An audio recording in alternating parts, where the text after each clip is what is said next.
Hey Pisces, it's your girl D here with 8th House Readings. I'm here to bring you your November 2022 astrology reading. This is going to be a reading based on the planetary alignments and talking about, as a result of those alignments, what you may be feeling, experiencing, or witnessing throughout the month of November. But because we're in eclipse season, this could last for the next 6 months. Okay, so take what resonates, leave the rest. This may resonate more with Pisces ascendant, sun, and moon signs, but we all have Pisces in our chart somewhere, so you could get something out of this no matter what placement of Pisces you have. Or maybe you will. This is collective. If you want something more personal, reach out. My information's in the box below. As well, in that box below is the subscription link to my other channel as well as my Patreon, okay, and information on how to get a personal. So, what's going on in your first house? Well, you got Jupiter back here again. Jupiter was here last in retrograde along with Neptune from like May 12th to like July something. So that was like into Leo season. So from Taurus season into Leo season. So whatever was going on in your world then um, could be resurfacing, whether it's the actual scenarios or situations you may be experiencing like deja vu, or maybe certain scenarios and situations that may have died down or may have not been at the forefront may come back around, whether in actual physical form or just in thought. Okay, so you may see some type of repeated energies, and this would be energies in reference to you standing your ground, how you conduct yourself. Maybe there was a situation that came about, you thought it was settled based on what you wanted done, and then maybe you find out later it wasn't done that way. So you may have to exert yourself again to make sure that it gets done. It could be something as simple as that, or it could be anything else. But just note that there could be some repeat energies coming back around in reference to, you know, um, how you present yourself and how you project yourself out here to the world. Your second house, which is your money house, this is where Chiron is, and this is where Chiron's in retrograde for the collective, and it's in Aries. This energy is going to be retro until December. I believe it's like December 23rd, something like that. So we're going to probably within the next 30 days or so start feeling the shift of that energy coming through. But this is an energy of making sure that you're looking at things from you're thinking things through, also from a physical standpoint, because Taurus has to do with the physical body, the second house. Be careful of any hitting your head. Be careful with just bumping into things, head injuries, burns, things like that. Just watch out, be careful. Okay. With your third house, which has to do with your ideas, how you express yourself, your lifestyle choices. This is where Taurus is at in the North Node. So we got a lot of changes here with Uranus retrograde because we got the full moon in Taurus coming up on November 8th, the second half of this eclipse energy that we're in. The first eclipse we had was on October 25th in the house of Scorpio, which is your ninth house. We'll get to that in a sec. But, the energies that we're going to be, that are really strong right now are those Scorpio energies, but we're going to get another dose in a different format coming up on the 8th. So, this is your third house. So I feel like for a lot of you, you're going to be doing things and some of you may be moving or considering moving someplace where you may like the weather. Okay, you may be moving someplace warm or considering someplace warmer, someplace where you don't have to do the hustle and bustle, where you got to grind. So some of you, you may be considering leaving the country. Okay, I feel that for a lot of you, you're considering that or you're glad you left, one or the other, right? Because it's about to get cold in the States right now. Yeah, it's November, and it's about to get cold, and some of you are like, ooh, I'm glad I left. Or some of you are like, damn, maybe one more year it is. I can't take this too much more. I'm ready to get up out of here. Or it could be vice versa, but I feel like it has a lot to do with you being someplace where you're not working as hard to make money. Um, the cost of living is super high, where you are. So I feel like some of you are, as a result of that, you may consider leaving the country. Some of you may not be as far as leaving the country, but I feel that strongly. Some of you may have been planning on doing that, and that might have got put off for whatever reason. But some of you could just be moving locally, as well. But I do feel a move for a lot of you, okay, or considering moving. Now, your fourth house here is where Mars is in Gemini. Now, Mars goes retrograde in Gemini on the 30th, or it already did, excuse me. So I was feeling these energies because my planet is ruled, but my chart is ruled by Mars. So I was feeling these energies as early as October, the beginning of October. So with this here, there's a lot of delays. It could be, especially when you're dealing with your fourth house, there could be communication or paperwork that you're looking for in reference to family related situations and scenarios. That paperwork could be coming in late or could be delayed. Um, it could be people fighting over paperwork in reference to something that has to do with the family. Okay. Um, but other than that, your emotions and your feelings, your emotional ability, your emotional stability. Um, for some of you,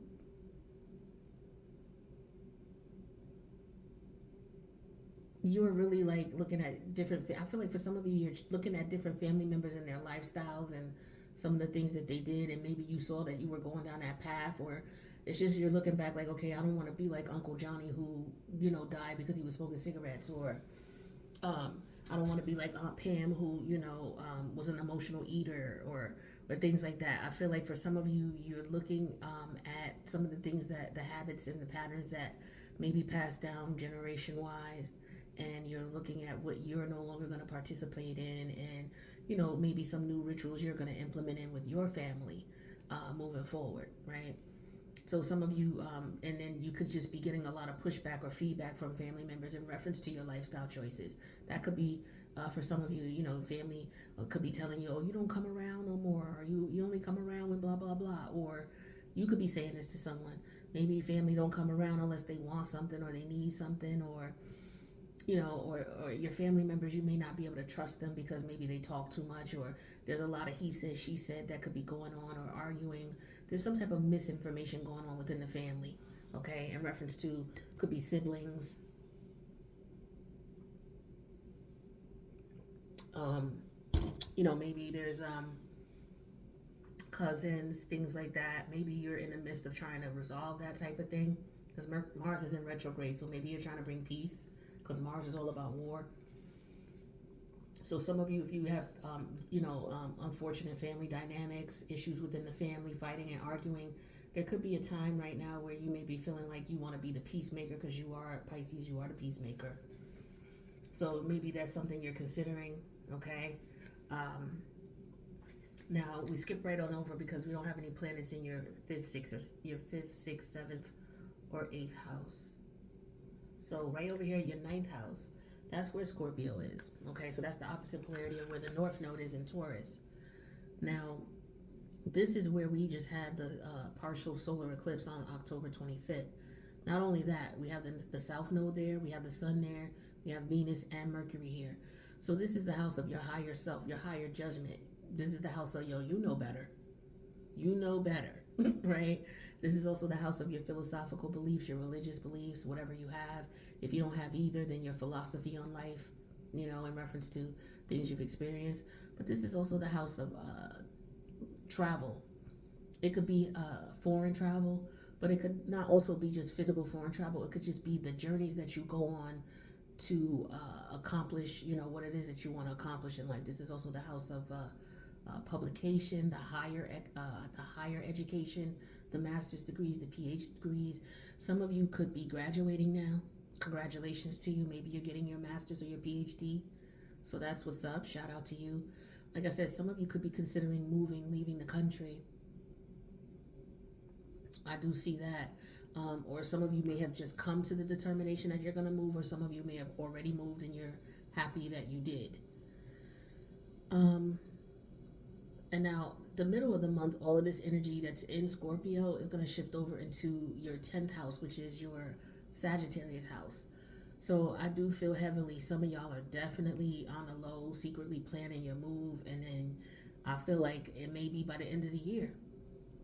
Maybe some of you are planning on bringing in the new year in the new location, whether it's a new city or a new country.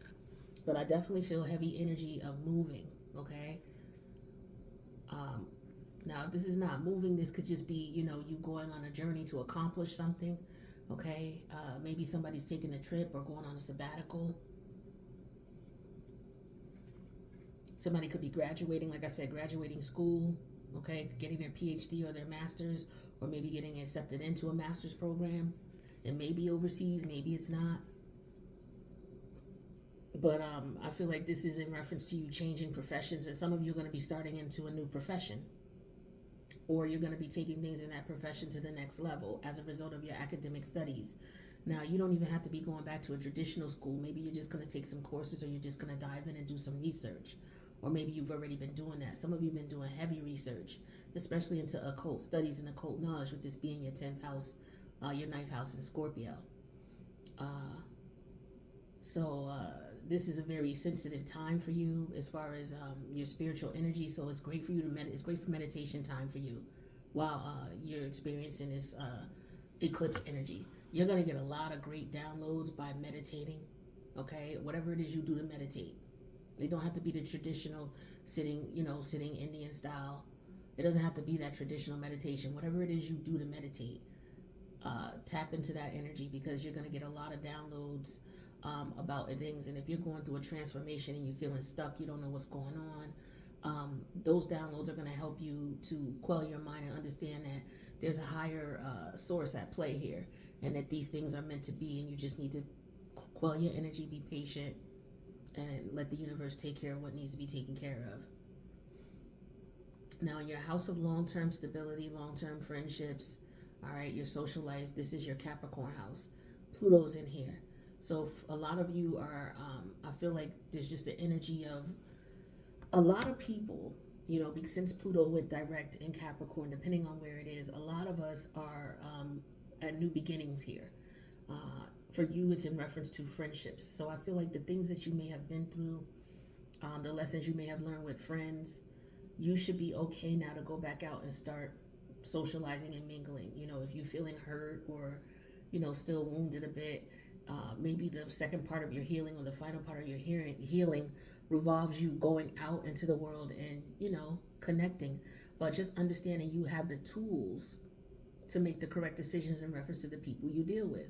Your intuition, which is not going to fail you, making sure you trust that, and make sure that you, when people show you who they are, believe them, right? And as long as you go by those things and you don't put yourself into, weird situations where you're going places and meeting people that you don't know and places that you don't know, things like that, just, practice safety and you will be fine.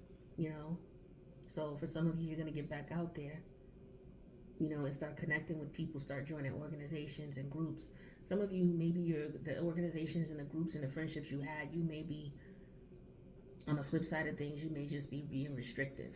Like, I don't want to rock with them anymore. I don't have anything in common with them anymore. I've outgrown this, is what I'm feeling. It's the energy of you outgrowing something. It's like it's boring now. It's not exciting to you. It doesn't bring you any fulfillment or any joy. Maybe it did in the past, but it doesn't anymore. So you may be feeling that way. Now, your 12th house, that's your Aquarius house, and that's where Saturn is in retrograde. Saturn is all about karma, and it's in your 12th house of karma. So you most definitely, absolutely, whatever adversarial situations you have going on, whether you're in the midst of it right now, or you came out of it and you're in retrospection about it, it was definitely karmic, okay? So, if for a lot of you, it had to do with your friends, is what I'm feeling here. If it's not you going through a karmic change with your friendships, you have friends, and those friends are dealing with situations like with death, a birth of a child in their family, maybe them changing positions or retiring or graduating. Like, there's some type of major transformation going on with the people you associate with. So that's where that Scorpio energy is going to be heavily influenced as far as you're concerned, Pisces. You and Aquarius.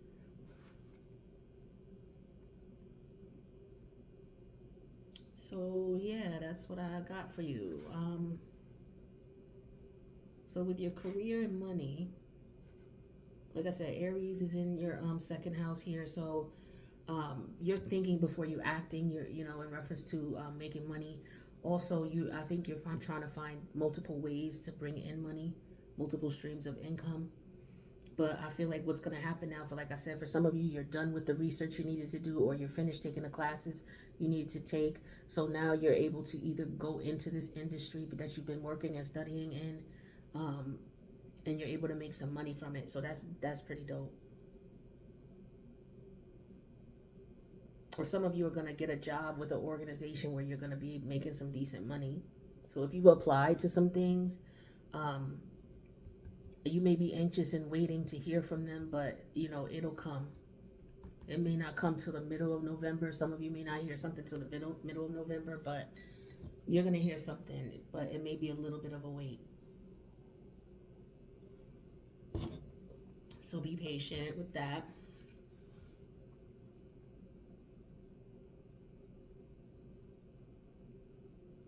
Hmm. So I don't think y'all are doing much with love. You could be, but I don't see too many of you doing too much with that. I feel like for some of you, a lot of you, you're just chilling. You're enjoying your own energy right now. You may be, intimate, but I don't feel like there's anybody right now for the people that I'm picking up on where there's a love situation going on, really. Where's Venus at? Venus is in your 10th house here. So I don't know, maybe there's somebody that you work with that you could be dating, or somebody you may have met on the way to work. You might meet somebody in school. Some of y'all may have met somebody in school, or if you're taking classes, maybe you met somebody online, or in your new profession, you're going to meet someone if you're going into a new job. That's interesting. Okay, so that's what I see with love. All right, but that's what I got for you for the month of November, Pisces Collective. I hope that you got something out of that. Don't forget to check out last month to see if maybe things changed since you watched it. That might resonate with you. That is in the playlist for Pisces, so go to the playlist. Look for Pisces, October 2022, and check out the astrology read for there and see if there's any similarities or things that have come into fruition or that have occurred that you didn't expect. And then don't forget to subscribe here into my other channel. All right, the link's in the box below for the other channel, for the link to Patreon, and if you need a personal reading. I think that's it. I love you guys, and I wish you the best, Pisces. Take care.